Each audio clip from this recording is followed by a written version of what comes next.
पाकिस्तान मुस्लिम लीग नून सिंध के सीनियर रहनुमा और साबिक सदर पाकिस्तान मुस्लिम लीग नून लेबर विंग सिंध सैयद मुनव्वर रज़ा मरहूम की पहली बरसी का इनेकाद किया गया।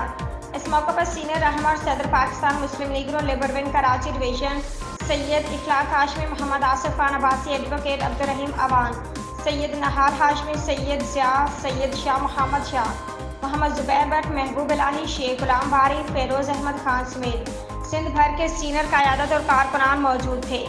इस मौके पर इजहार ख्याल करते सैयद इखलाक हाशमी ने सैयद मुनव्वर रज़ा को खराज अक़ीदत पेश करते हुए कहा कि मुनव्वर रज़ा अपनी ज़ात में एक अजीम लीडर, कायद और मुखलिस शख्सियत थे जिनका खिलाफ सदियों बाद भी पुर नहीं किया जा सकेगा। मोहम्मद आसिफ खान अब्बासी एडवोकेट का कहना था कि मुनव्वर रज़ा 1999 के हमारे मुश्किल वक्त के साथ ही थे। हमें याद है जब हम सब सीनियर मुस्लिम लीग की क़यादत उनके घर पर मौजूद थे और पुलिस हमें गिरफ्तार करने आई तो सैयद मुनव्वर रज़ा पुलिस के मुकाबले में हमारी ढाल बने। महबूब इलाही ने कहा कि मुनव्वर रज़ा एक नाकाबिल फरामोश शख्स थे।